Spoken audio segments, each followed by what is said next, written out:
He was a charismatic man with a gift of the gab. He spoke damn well when he addressed a public meeting. He could electrify the crowd. He would not sleep at State House because he said there were ghosts of white people and the frogs were cloaking. He thought they were saying he shouldn't be there. Kenyatta's legacy left the country on the right track.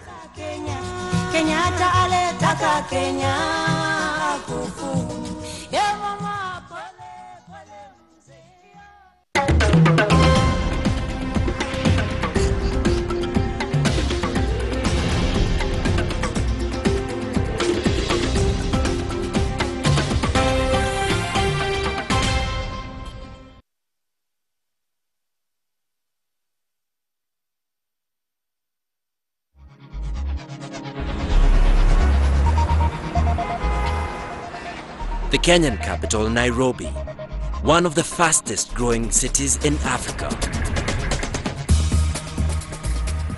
The dynamic metropolis reflects the growth and progress happening across much of the continent. But though it's a city looking to the future, it is also one mindful of the past. And the man who helped shape Kenya into what it is today.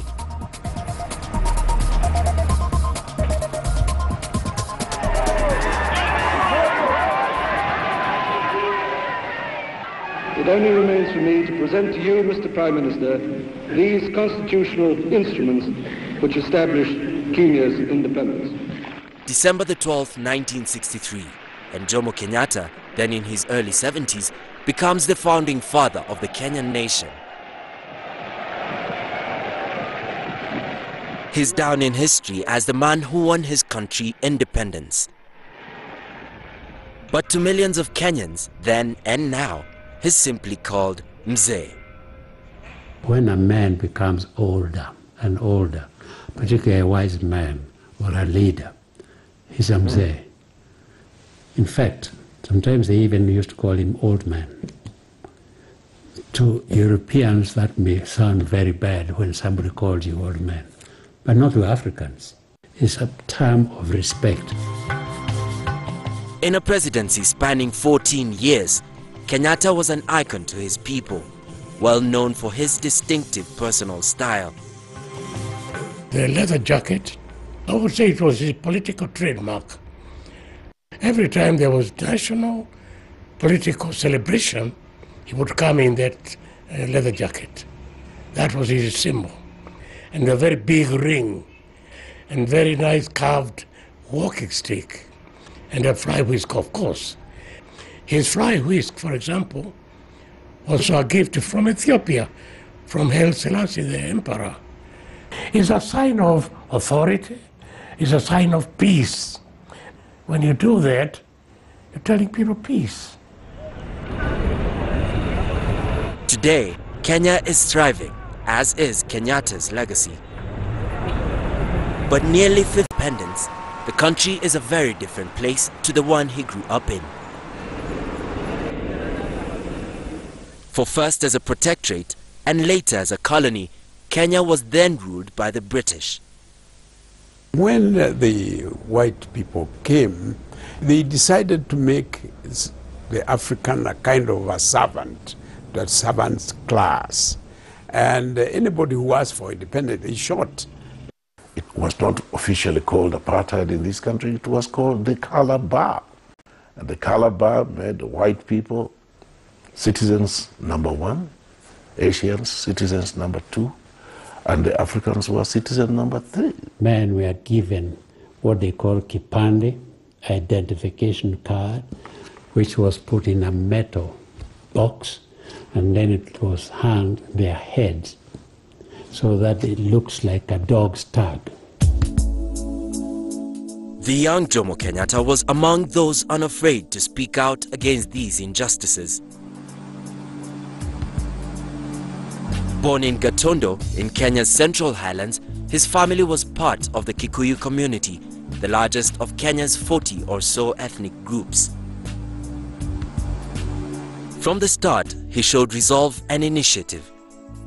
He paid for himself to go to school by working as a houseboy for a white settler.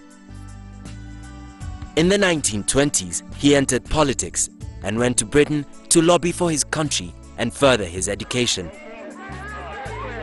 Back in Kenya, his popularity grew, and returning in 1946, he was a focus for the growing call for the British to get out. We must show the world that some of them have been wrong, that some of them have misunderstood us, and it's only by our action they will know that we mean business. A lot of people championed that cause, but the one person who brought that movement, gave it the blood, the stamina, if you like, the strength that stretched across the country and made it a real nationalistic movement, was Jomo Kenyatta. He was a charismatic man with a gift of the gab. He spoke damn well when he addressed a public meeting. He could electrify the crowd. So it was natural that every Kenyan just loved him. The early 1950s saw the rise in Kenya of the Mau Mau, freedom fighters ready to use violence as a means to an end. In response, the British declared a state of emergency in which tens of thousands of Kenyans were detained or killed. In October 1952, Kenyatta, now in his 60s, was arrested and accused of managing the Mau Mau, a charge he always denied. He was sentenced to 7 years hard labor. On his release from detention in 1961, his resolve and following were even stronger.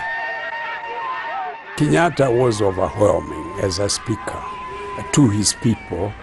I remember once I saw him speak about independence mainly for Kenya. And of course this was bad news for the settler who insisted that Kenya will never be independent. When do you want independence for Kenya? Today. To the settler, he was a devil. There's no question about that. He's Satan incarnate. But post-World War II, the British Empire was shrinking fast, and by the early 1960s, Britain was making plans to pull out.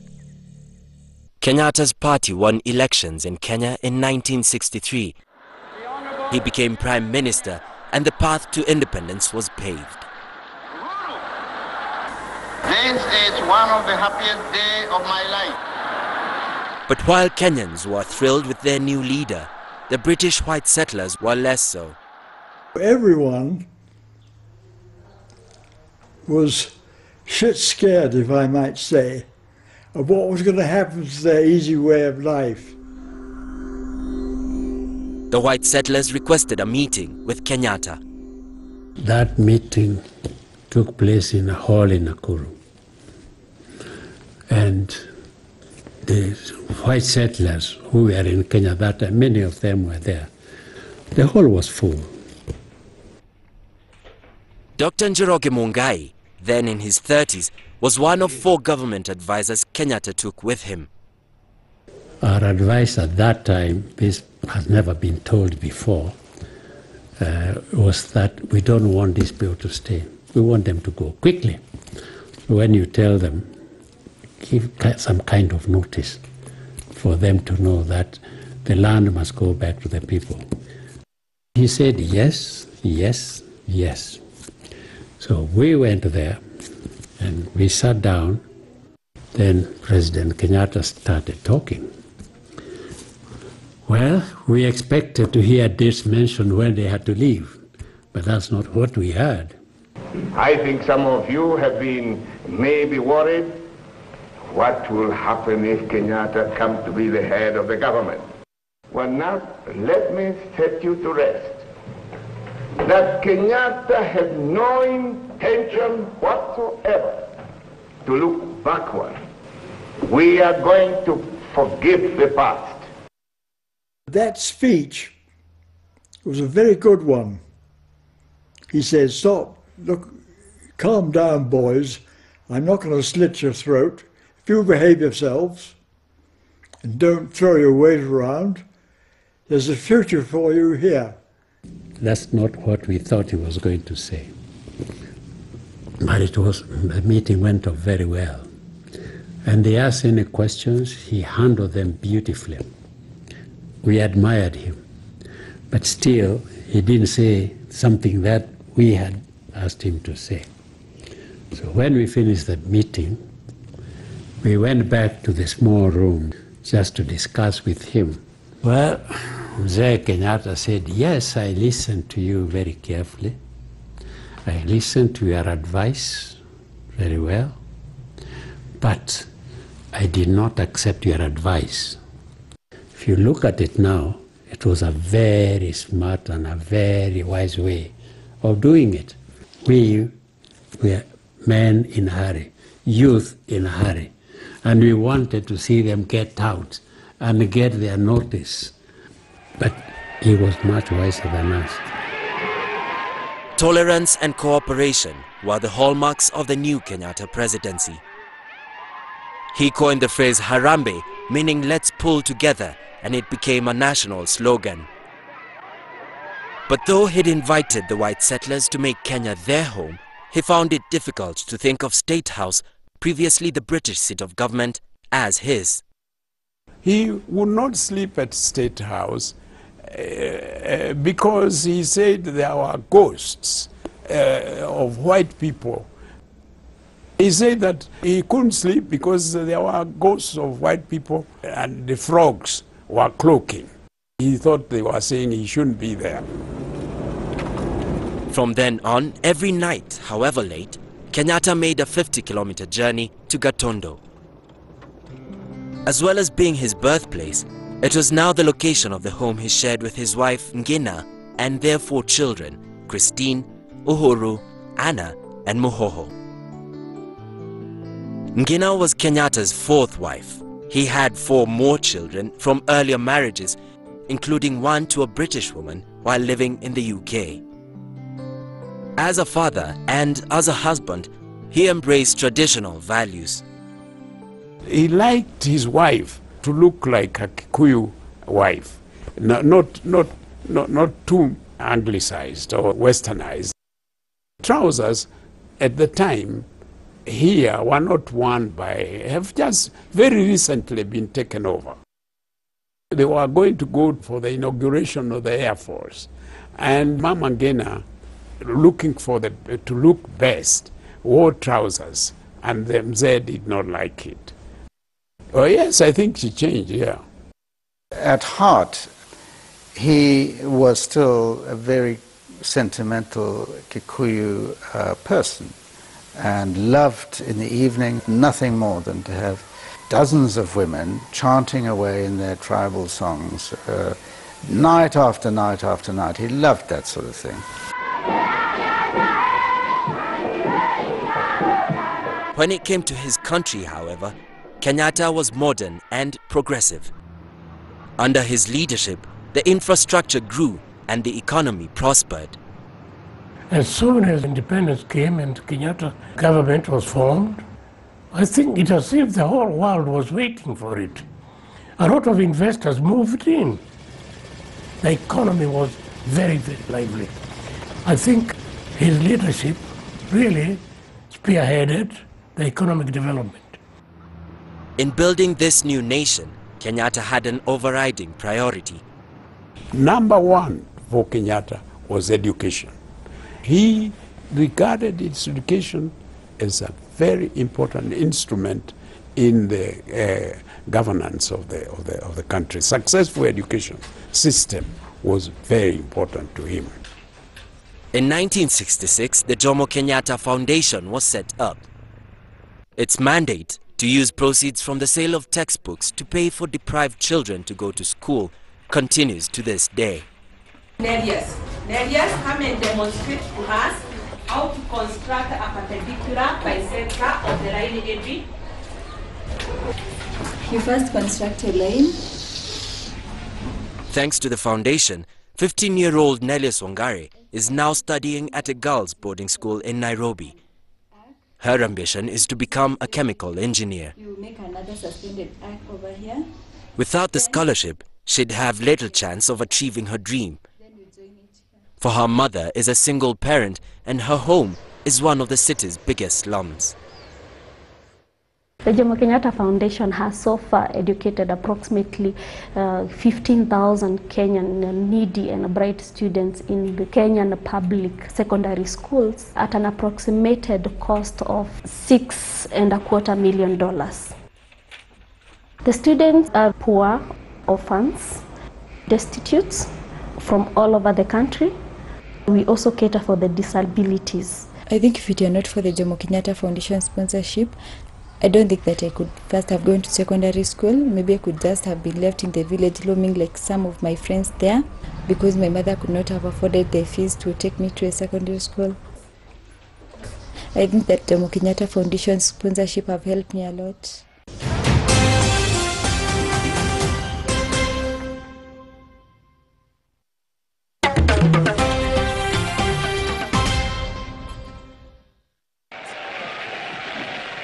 As well as nurturing his new nation, Kenyatta was successful in forging links abroad. During the years following independence, he regularly played host to visiting dignitaries and heads of states. Prince Charles, Princess Anne came here and they wanted to see him at home. I was foreign minister then, so I took them to Gatondo, his home. And they sat there in an African setting, all of them being very comfortable, talking, laughing about their own country, about this country, and they also felt quite happy. He was able to adjust to anybody. He had a wonderful sense of humor. Outside the public arena, if you met him in private, he was full of jokes. He had very good sense of humor. He made people laugh, and his memory was just wonderful. On other occasions, however, Kenyatta could show a different side. He had a terrible temper sometimes. I remember once Jomo Kenyatta, he had called the Baluhia people to talk to them about fighting in their area. They had been burning of houses, and Jomo said, look, I'm not going to send the police to find out who it is. It's one of you. But one of the people said, tried to justify the situation, and they used some words that were very unpleasant to Jomo Kenyatta. So he threw that fly whisk to him. As the years progressed, it's claimed, Kenyatta became increasingly intolerant of dissent. He had the Kenyan constitution amended to extend his powers. In the euphoria of independence, politicians of different backgrounds and beliefs had joined together. But within a few years, factions were forming, and Oginga Odinga, once Kenyatta's ally and vice president, set up an opposition party. Rivalries came to a head when, in 1969, both men turned up at the opening of Kisumu Hospital in western Kenya. The crowd, mainly Odinga supporters and members of his ethnic group, the Luo, began heckling Kenyatta.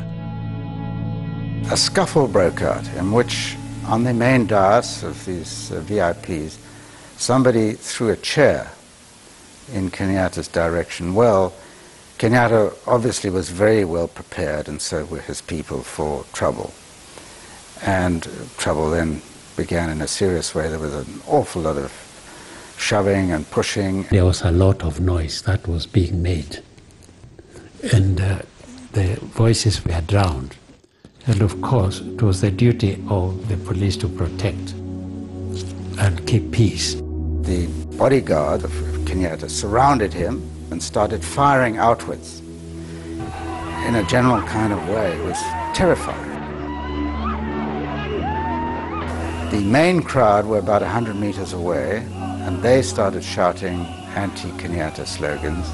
And Kenyatta somehow managed to get the microphone back and started to insult in a very salty way the Luo people in general. And on the VIP standstill, Odinga kept shouting back at Kenyatta. So it was a very, very explosive situation. At least 10 people died in the shooting. Just days later, Odinga's political party was banned, turning Kenya effectively into a one-party state, and Odinga himself was arrested and detained. Kenyatta, by now, was nearing the end of his second presidential term and approaching 80. Because the constitution had been changed so much, it gave Kenyatta the powers to detain without trial. And that showed clearly what kind of a despot he had become, an intolerant despot who could not tolerate any form of opposition. Land issues also proved controversial and remain so to this day. They were cited as factors in violence in Kenya following elections in December 2007. What happened in 2008 was not so much a question of election. It was a land question. Election was just a trigger. Every time there's such a thing, it triggers that anger. Any spark can cause a conflagration. To blame, some believe, were corruption and ethnic bias in the resettlement of land previously held by the British. I have to admit that the exercise was not as straightforward, it was not as successful, it was not as good as it should have been. Because if it had, I think we would have solved the problem which is still with us. Instead of really doing it in a straightforward manner, they were a bit crooked. Kenyatta's personal acquisition of large tracts of land is also a source of national debate. But other events cast perhaps a darker shadow.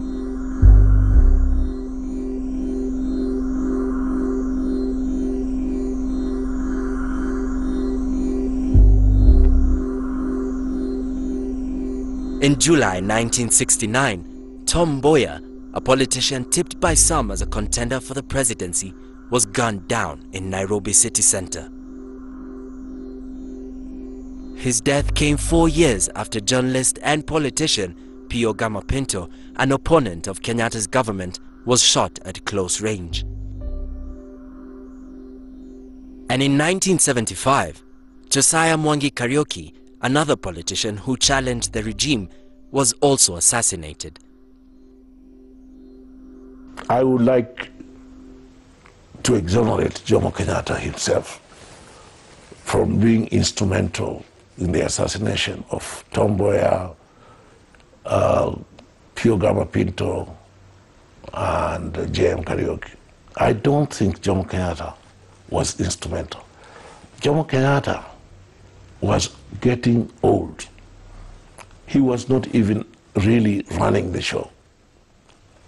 By the time of his death, he was just a respected old man.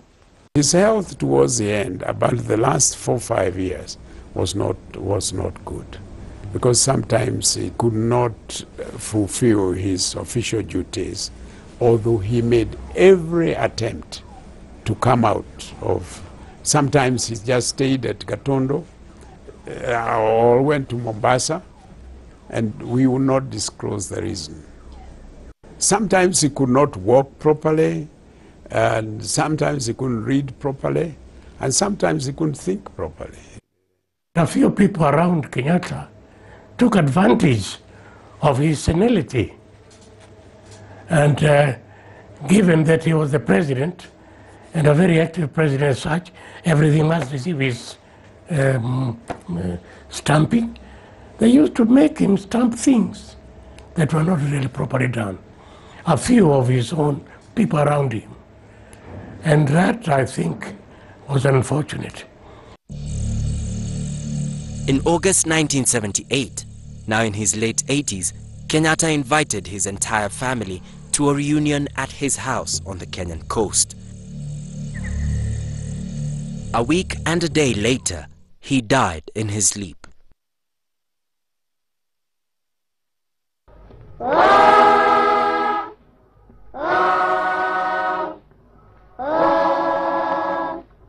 Ilikuwa kilio nchini Kenya, watu wote tuliona huzuni mwingi sana.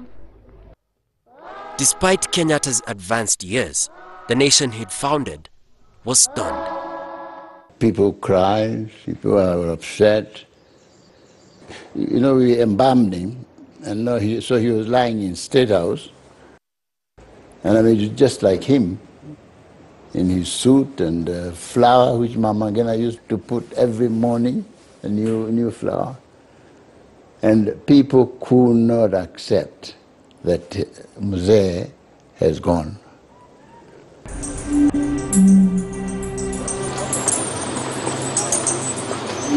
Jomo Kenyatta's legacy was, or still is, that Africans in Kenya could rule themselves. He broke the colonial legacy. He persuaded people that they could rule themselves, and those who are in doubt, he ruled them and showed he could rule them with justice, and they could develop into a new country. Today, we have a lot of doctors around. Today, we have a lot of engineers. Lawyers, you don't have to count them. There are so many. And all that in a relatively short time of less than 40 years. Kenyatta legacy left the country on the right track. He left a very good foundation. It keeps Kenya going even today. Otherwise, there are occasions that have come. If there was not a firm foundation like that, Kenya could have disintegrated. It has not, and it is not going to, because of that good, firm, strong foundation that the father of this nation created. When he allowed tribalism to get out of control, and when he allowed corruption to get out of control, the old man was getting older and probably not in full control of his mind. Because the Jomo Kenyatta, who was free, independent, thinking Jomo Kenyatta, was willing to sacrifice himself for the sake of this country. And I think we should remember him as a great man.